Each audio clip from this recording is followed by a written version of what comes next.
So we've been tasked with exploring primarily the situation in Europe for mining, although I think we'll touch on some other stuff too. And if you know anything about mining, you know that it really starts with energy.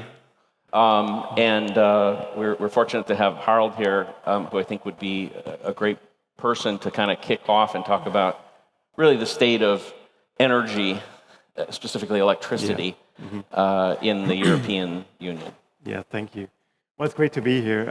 Thanks for your interest in mining, which is often sort of the little ugly sister of number go up, but ultimately it's also the technology that backs number go up. So I hope we can share some insights on the European situation of mining and energy. I just want to kick it off by saying Europe has not a very particular problem in terms of the energy sector to any other country or any other geography or economic unit in the world. We are fighting also the energy trilemma. So we want to have secure energy, we want to have cheap energy, and we want to have abundant energy. And I think what has changed over the past couple of years is that Europe has had a very safe energy supply, which was mainly driven by cheap Russian gas, to make it very explicit. But of course, the sovereignty piece, the independence piece, the autonomy on power generation has suffered, and we made ourselves dependent on other geographies and other legal entities. And so what has changed is that suddenly this cheap Russian gas was gone, and we were sort of left with the situation that we were mostly, or our energy systems are mostly driven by now intermittent energy, so energy that is not permanently available, a fast build-out of renewable resources, wind and solar, and also a very hostile political stance against very reliable baseload energy like nuclear power. The famous example of Germany that has decommissioned and shut down 3 perfectly all right nuclear power plants that would have provided safe and abundant energy. And all of these dynamics have created a situation where Europe has just struggled to provide that safe energy, and we need safe energy to have predictable pricing. We need predictable pricing to have manufacturing capabilities, and we need manufacturing capability to create prosperity. And I think what we're trying to explore today is really how does Bitcoin fit into this puzzle, and I think that there is a lot of dimensions where Bitcoin, with its incredible properties as a buyer of first resort, as a buyer of last resort, as this opportunistic actor in the energy market, can arbitrage those inefficiencies and lead ultimately to better outcome for us as a civilization. Great. Especially maybe Lars and Jan, any kind of additional commentary that you might want to add? I'm based from Europe. I would say luckily, unfortunately, our company Brains have majority of their customers in the US, and the primary reason being is that mining on large scale in Europe virtually doesn't exist. And I'm actually happy to hear from Harald this summary, because I was actually today looking at all the different reports and thinking like what I would be saying about the energy situation in Europe, and this cannot be summarized better than what just Harald said.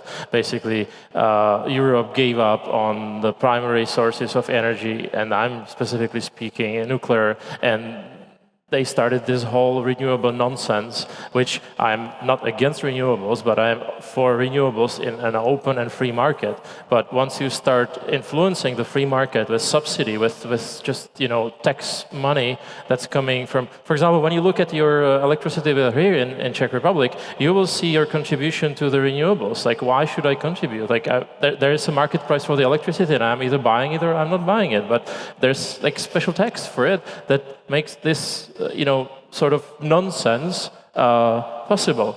So that's where we are. And unless the EU finally comes to a conclusion that we should maybe slow down in this pace and say, okay, we really need power plants that are capable of handling the base load. And then we can talk about how can Bitcoin mining participate in being part of the base load, which is exactly what's happening in the US, in ERCOT, PWJ. These are the grids, the grid programs in North America, where our big customers are participating in special programs where they are part of the base load and they curtail. They just shut down their mining operation so that the grid can operate further and cover the peak user demand.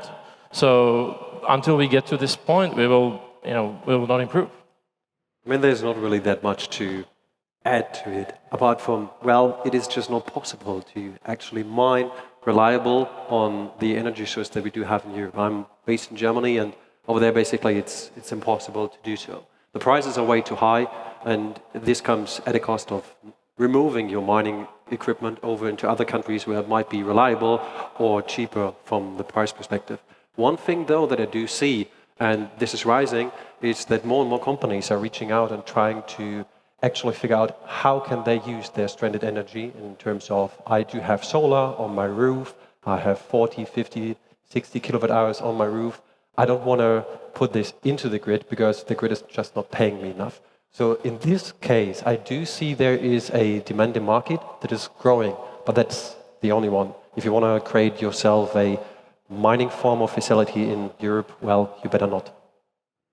Yeah, and Scott, your company, you provide an infrastructure product for mining, and you and I have a little bit of a personal relationship, and I'm a customer of yours, but I know this has been not a market that you've seen a lot of demand in, so I think that somewhat reinforces that, correct? Yeah, there's been a few pockets where we've done, I think the biggest is maybe a 2 megawatt site, and that was quite large. Most of it's been onesie, twosie kind of weird pockets of between 300 to 500 kilowatts. But to the points that the other panelists made, like the big thing is, I think, is education and realizing the benefits that Bitcoin mining can do for that base load, even for the green energy projects, which a lot of times don't make sense. I mean, in ERCOT, in Texas, a lot of the wind producers have that benefit of a guaranteed base load instead of running into a negative rate environment where they actually have to pay money into the grid because they're generating power and there's just no consumers. Using Bitcoin mining as a base load can actually help to make that project more feasible, remove the need for subsidies, and just create a better deal for both sides, both the miners as well as the green energy producers, or any other base load for that matter, whether it's nuclear, natural gas, whatever you want to use. I find it interesting that both you and Lars mentioned mining that I think the general public doesn't really think about a lot, which was, you talked about it at maybe the 40 to 60 kilowatt range, you talked about it at the 2 megawatt range. By the way, my company kind of focuses in that area specifically because I think there is so much energy across the world, both on-grid and off-grid, that is available at attractive prices, and we can help. It might be a small community, it might be a substation that's not fully utilized, it could be a stranded resources like you talked about, Lars. But I think that maybe that's something that Europe is missing, that mining doesn't have to be 50 megawatts, 100 megawatts, 200 megawatts. It can be very effective. In fact, I have a theory that to a certain degree, scale is a negative in mining, that as you're trying to build bigger, trying to find big sources at the right price gets harder, and it's almost easier to find attractive energy at smaller scale. At the same time, in large scale, you're trying to target the economy of scale of building something out that is bigger, that brings efficiency in terms of building out the infrastructure and so on. So, basically, you don't want to fall into the fallacy saying, okay, I built a small site, and I'm not against it, but if you add up the cost, and there's you have separate owners, so it's difficult to combine these efforts, but at the same time, when you make the calculation, you would think, okay, if this would be 10 megawatt, then you would save this much money because you would build it at once. Certainly. That adds up. Yeah, I think the point I was trying to make was, though, that it doesn't have to be, I think we think of a Riot or a Marathon kind of facility, and it doesn't have to be that way. And especially in Europe, where there's been a struggle to gain some foothold, that maybe that provides some avenue. That said, though, At the institutional level, a lot of the things that you talked about, base load and curtailment and demand response and all that, those obviously are better at the institutional level. Harald, what do the power companies, and I know there's a lot of state influence over a lot of these, how do they not see that? Well, I'm asking this question myself every single day. And we just discussed it in right behind in backstage. I think it's the same as with bankers do not understand money, because it's just a system as it always worked, and you don't think about the thing that you should think about the most. And I think to a certain extent it's the same in power companies. People who are in power companies, they do processes that have been operated as such for probably 100 years. Power plants that have been built 120 years ago are still operational. It's a very long-lasting business, and it's a don't-touch-it business. But the structure has changed.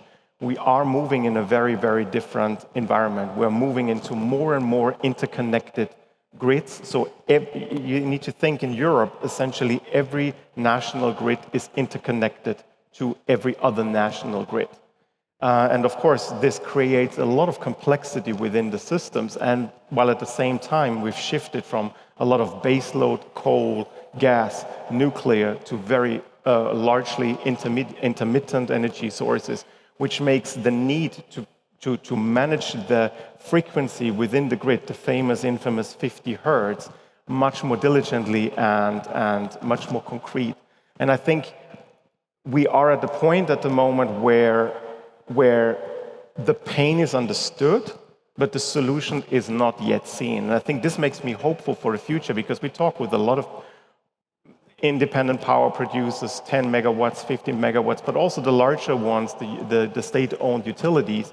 They do understand the challenges that they have, and they are mostly economic.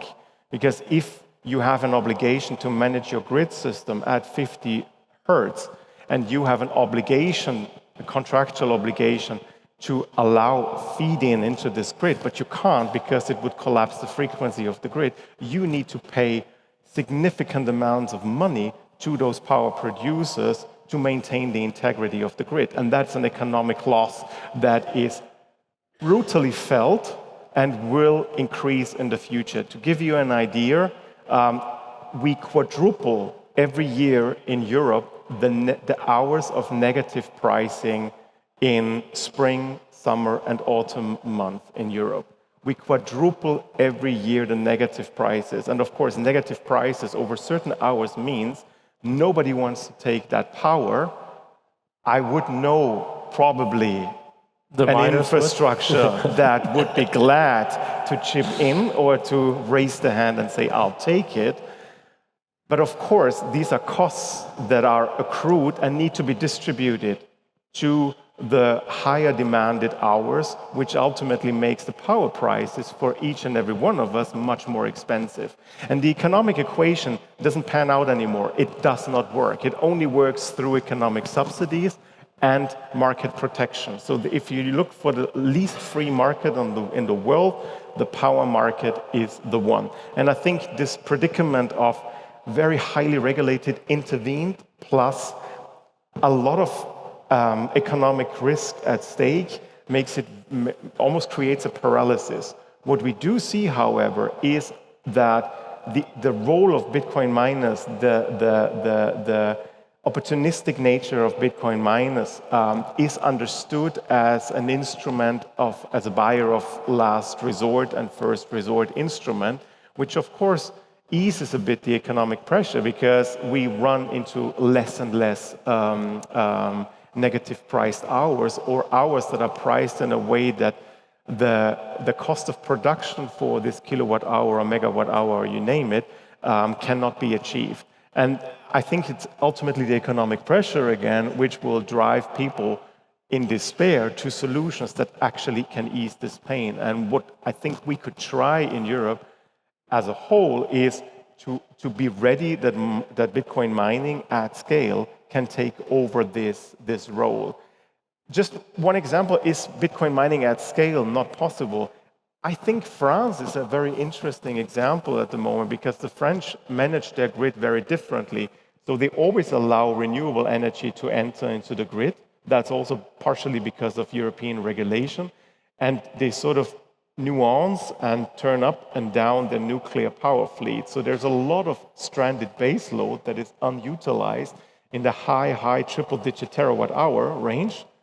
To give you an idea of how much power we're talking about, that could be serviced for demand response programs, so miners take off this power and curtail their own activity and shut down their own activity in favor of the grid for utility services to provide that power back to the grid. So I'm hopeful, maybe not in our lifetime, but that within the next 10 years, also the European stance on mining will change because of the economic pressure that we face. Well, I hope we have more lifetime than 10 years. Yeah. But, I'm the oldest one on the panel, so I'm probably going to run out first.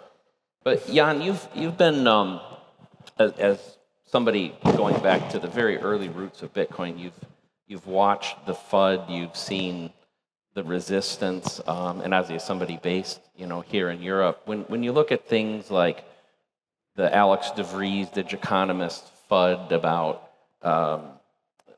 global environmental impacts and all those sort of things, do you think those are still permeating and causing resistance within the infrastructure here in Europe?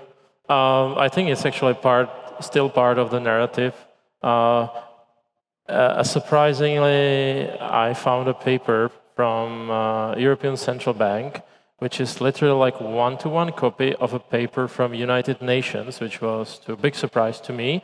I don't know which one is the genuine one, but essentially the narrative is still about proof of work is something that is bad for the environment, you're boiling the oceans, and we have to do everything possible to eliminate this.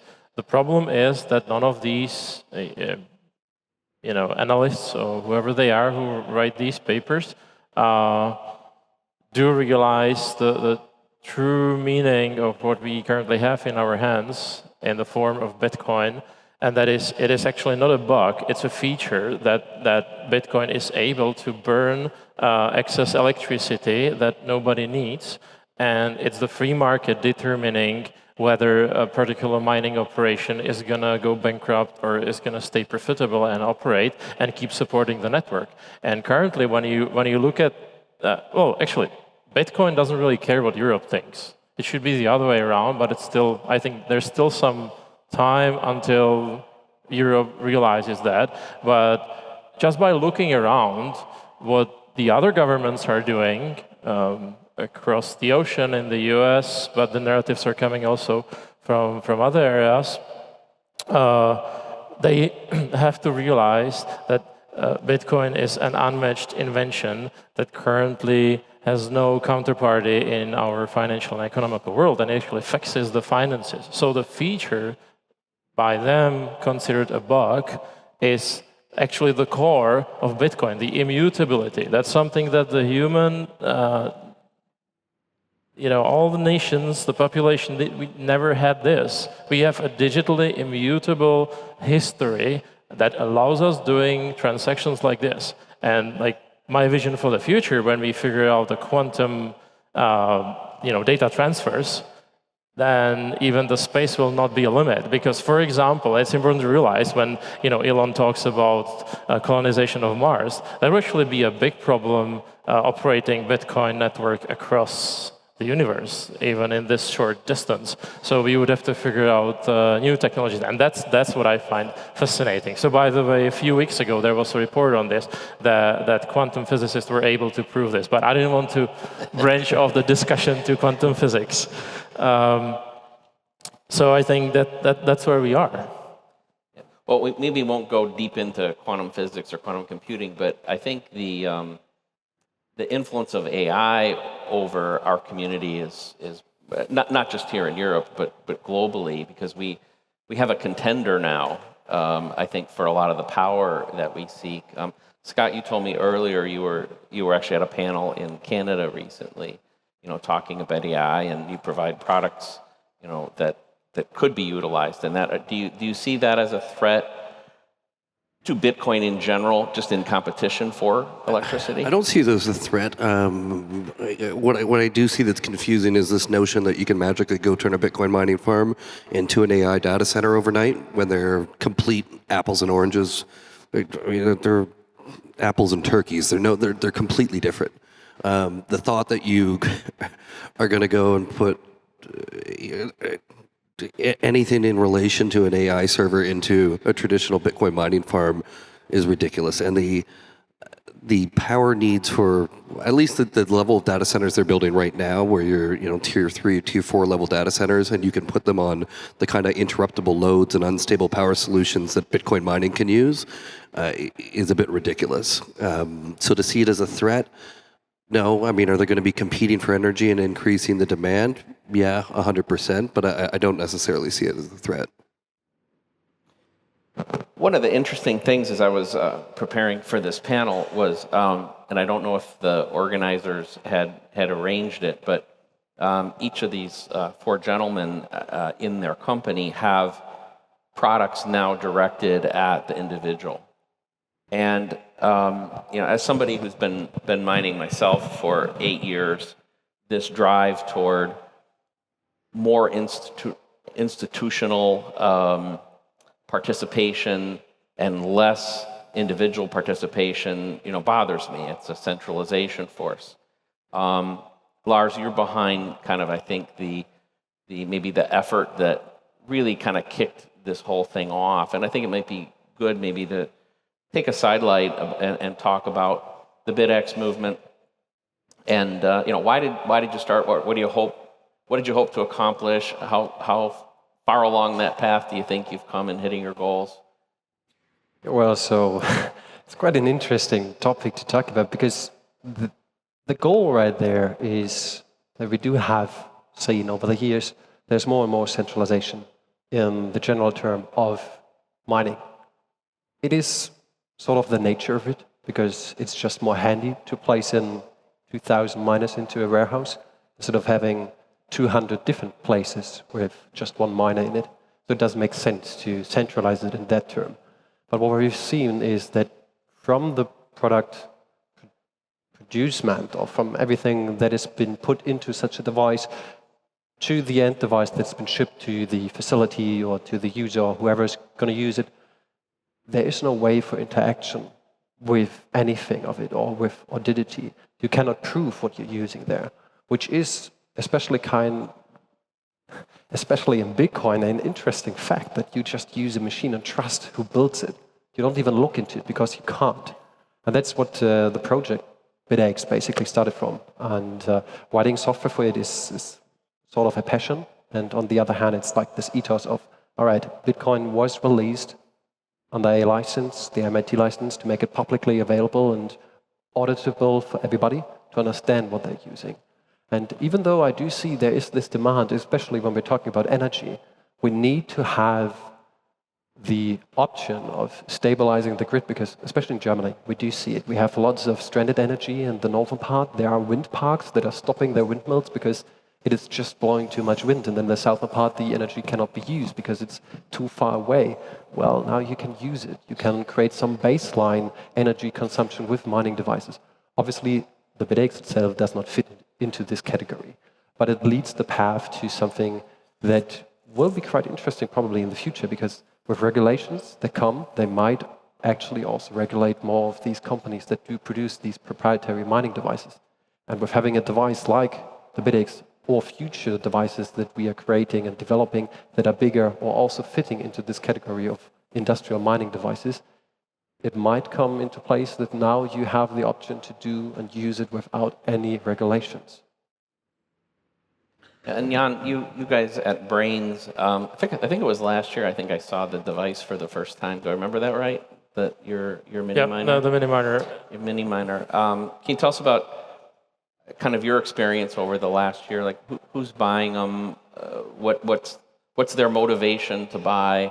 I'm curious about the profile of the buyer. Okay, so a little bit of the history. So we took the other path, basically. So we have an industrial grade product, which is the firmware for the big mining machines. and we were thinking like, how can we use this product in something that's nice and that's for the end consumers, for the retail market, and we came up with the idea of the mini miner.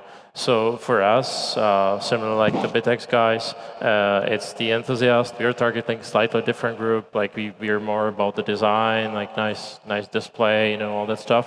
But in the end, it's an educational item that actually teaches you that this is Bitcoin. This is Bitcoin. This is the Bitcoin network. This is the essential part of Bitcoin network.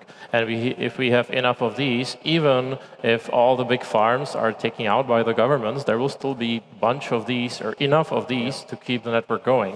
Obviously, now the ratio is not favorable, but that doesn't justify us like stepping out of the business and saying, okay, it probably doesn't make sense, because this is essentially a failover in a way. Like, still always think like, what happens if the sentiment in the US changes? I doubt it will happen, but let's say the government decides to shut down everything and go after everybody who mines Bitcoin in large scale, and if this happens in other locations throughout our planet. But the scenario is very, very low. Governments colluding on this part is less probable, because I think even now, and sorry for branching off again, but and I think this is the exact point why I think the EU still doesn't get it. Bitcoin is a matter of strategic advantage now, and I would say Europe is the only continent, as I consider it as a set of countries, that has never made a statement that it's important for them to have Bitcoin reserves, that this is becoming a strategic thing. And back in the day, we used to have hash rate wars because we were voting about SegWit and all these kind of things, but that's 10 years ago. But in the future, we still may have hash rate wars, the modern way, and like governments fighting over, who actually has the majority of the hash rate and the blockchain. And I'm not speaking about like government, like the governments, but there are private companies that are actually, situated on the grounds of a particular state or country, and those are difficult to move around at scale. Yeah, I think that's a great point. It's one I actually was hoping to get to a bit later, but might as well tackle it right now. And that's that I've done a lot of thought and a lot of thinking on that very topic about not just the importance of strategic Bitcoin reserve, but at the nation state level, if I was in charge of a country, how important it would be for me to have at least some mining that I could control. That I think it's actually an issue of economic sovereignty. If you take a country like Israel right now, that's, for instance, very controversial and maybe subject at some point in time to the world turning against it. Like, well, I'd sure like to have the ability to mine a few blocks on my own every week and make sure that I could transact with people around the world. Anybody else have a comment on? I mean, one interesting thing to that is like what immediately comes to my mind is it's now quite old, but end bleed was a thing, and you could. I mean, for those of you who don't know what it is, basically there was a feature or bug, however you want to call it, in the firmware of these end miners that allowed them to remotely disable your mining device. It has been found out by some researchers, and they made it publicly, and afterwards they removed it. Which begs the question to me, what if a government comes along and tells you, you're a private company, you're sitting in my country, put a red button into your software, otherwise you stop your production of whatever you do. This concerns me. Obviously, you can argue, well, this is unlikely to happen, but the option is there. That's what I'm afraid about. I guess maybe reverting back to the one topic though, Scott, you've made an announcement recently of your own product. I think it's called Blue Axe. Is that correct? Yeah, well, so I mean, it's based off the Bedex platform. So we made a variant of it. We're trying to bring, the economies of scale and the vertical integration we have, so we can bring the cost down and make them more available to the masses. Also, so it can be powered off a USB-C, so you could literally be driving down the road in your car, tethered to your cell phone, hashing away if you wanted to, which, of course, the whole thing's going to be open source as well. Yeah, you know what I really like is, I know you're trying to hit a price point, I believe sub $100, is that? 89 euros, $99 US. Yeah. So, and I think Jan mentioned this too, like this, I've been a big advocate for these, for I think the reason Jan said, which is education. Like if, you're not going to make money, I think people not looking at it as at least in their current form, as a way of making money. Maybe someday that will change, but it's so valuable to just have a new group of people who understand what it is to mine. And now, and now maybe even to solo mine, maybe even to go upstream further and learn to create templates. And, because I think we kind of had a lost generation there, I think, in the Bitcoin community of folks that didn't get down and dirty. And I think, and I mean this in no disrespect to anybody, you probably really can't completely understand and appreciate Bitcoin until you go through that process. So I think that's really, really good. I mean, a lot of the people that we found when we've been marketing it outside of the Bitcoin community, we've been just monitoring it as, it's a $99 lottery ticket. And the number of people that have been are completely not into the Bitcoin community at all, that have got an interest in it as a result of that approach. Like I'm, all for the education element of it. Like you said, getting to learn about block formation and pool centralization and things like that. But I see it as a tool of bringing people in that, they felt they've missed the boat on it, and this is literally a lottery ticket to get that boat. How many times you hear people say, "Oh, I wish I threw $100 in 10 years ago." Well, here's an opportunity to throw $100 in and have that chance to go back 10 years in time, while at the same time educating them about how to open a wallet, how to store your own keys, and do those two critical pieces. If you can just teach most of the new people that are getting into Bitcoin how to do that securely, I think that's doing a pile of education for the community. One of the key aspects of that is, especially what Jan said earlier, it's what if, there's a big failure, big facilities do drop out. We still have people that just don't care. They don't unplug. Yeah. The network is still moving. Sure, it will take a time to adapt. Let's say 2 months on, there are all these big mining facilities offline. So the network takes a while to adapt to that. But it will adapt, and there are people that don't care, and they will not plug this device out of the outlet. Yeah, I think there's a general perception about mining that miners, kind of put all of them in a bucket, are all motivated by economic incentive. And I don't think that's holistically true. It's true of a lot, but it's not holistically true. That's one angle. Another angle is, I think the heat reuse environment. I've had a chance to go to a few specific conferences around, heat reuse and the heat punk movement and all that. And Harald, I know you've got some involvement in that. Maybe tell folks about what's going on there. Yeah, so at 21 Energy, this is our core product. We position our Bitcoin heaters, so we refurbish Bitcoin heaters into very stylish and very elegant Bitcoin heaters that fulfill a couple of functions. So we're in the expo stage just on the left. Come and visit us, and then we can discuss a bit more in detail.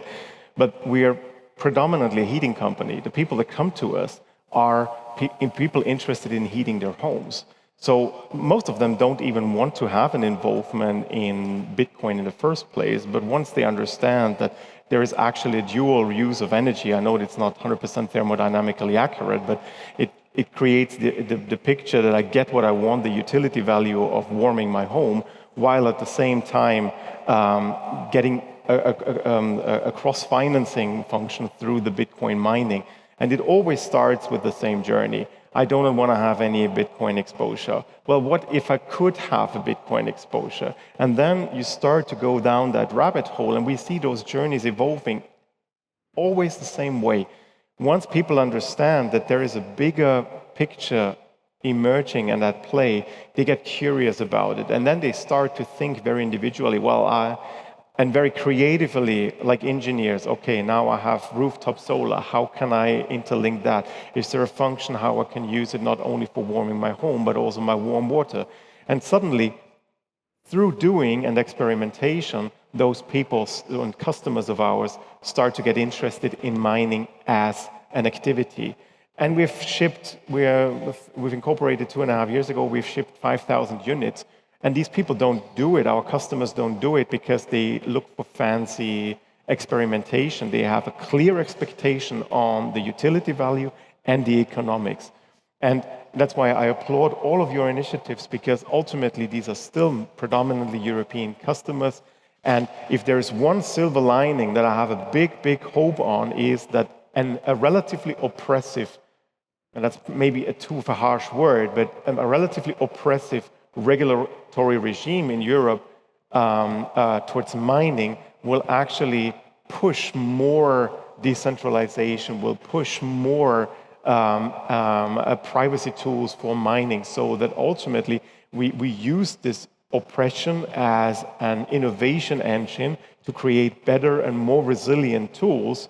And yes, the European hash rate is completely irrelevant in the global context, but maybe we can serve as an innovation engine for the world, for the next generation of decentralized miners. So this is my hope also for Europe, because there's a lot of talent, there's a lot of expertise, there's a lot of desire, there's a lot of connectivity in the community, and there's a lot of sense of urgency. And I think if Europe goes through a natural development, it's very much of a Bitcoin development. It will not come top down, but if we will force this bottom up, and the more we are, the better tools we have, I think the more likely it is that we are successful. I really appreciate you sharing, especially the volume number, the 5,000. That's a terribly impressive number. By the way, congratulations. Do you know, Lars, do you have any way of tracking, like, or even guesstimating how big the Bedex penetration has been? It's quite funny with the Bedex. Being an open source project, everybody can build it and can manufacture it and sell it however they want. There is no company behind it. It's a decentralized community who developed it and who develops it ongoing. And what I try to do with managing that part of the software as best as possible, I also reach out to most of the manufacturers that I at least do know of. When it comes to Asia, that becomes a little bit special and difficult, but from all the other manufacturers, from the northern US to the southern US and in Europe, I have an estimation of around 70 to 80,000 Bedexes being manufactured and sold till today. That's fabulous. That's heartwarming. It's a way in decentralizing it, hopefully again. I mean, we need to be honest here. Just building an open source device doesn't fix any of these issues that we do have. And these issues are that we do have pool centralization. Yeah. We have the big three, and that's not going to change if people don't realize what's going on there. Yeah. You know, as I was preparing for this, one of the things I did was I couldn't find really anything that said how much mining was occurring in Europe. It seemed like the numbers were so insignificant they didn't seem valid. But I found node participation, and it was quite impressive. Germany, France, Finland. By the way, Canada was represented well in the list, but and even these are a bit dubious, of course. They're estimates, but they're probably not off by any order of magnitude. And you know what that tells me is that the spirit is here. The desire is here, but this final mechanism, I think, which is unlocking the energy market, is what's really preventing this. And you know, we only have a minute or two left here. Maybe real quickly, you'll start with you, Harald. What gives you hope? What do you want to leave people with here? What gives me hope? Bitcoin doesn't care. I think we should always stick to our rules: stack sats, hodl, mine, and run a node. And I think there is so much brain power behind that ethos to come up with clever solutions that will ultimately make our lives better. And if there's one thing that I truly believe that people want, is better lives and more prosperity. And ultimately, it's just a matter of time until people realize that Bitcoin is this instrument that will help them to get more prosperity, more freedom, and more life quality. Jan, how about you? Well, the blackout in Spain gives me hope that finally you realize that we have to do something about the base load. And I've read some newspaper articles that in Germany there is actually an initiative, maybe Lars would know more, that is looking into how to reopen the nuclear power plants, but that's still like 3 years down the line. That's the problem. Yeah, that's a totally different topic. So that's my hope, that we have seen that, thinking that your renewables and subsidies will fix something. We just had a nice demonstration that it's not the case. Well, for me, it is seeing that more and more people are interested in open source and really want to understand how mining works, not just plug it in. Maybe some of them are, but most of them are really coming into that, seeing something is there, it's open source, and there are people that are explaining it to you, so we can build on top of it. That makes me hopeful. Final words here, Scott. I think what's giving me hope is seeing that the education, at least in the U.S., is catching on. It took a while to get them used to curtailable loads and base loads, and we just got to keep on educating. If the U.S., as naive as they can be sometimes, can do it, so can Europe. Great. Thank you, gentlemen, for sharing so much with us tonight. Thank you.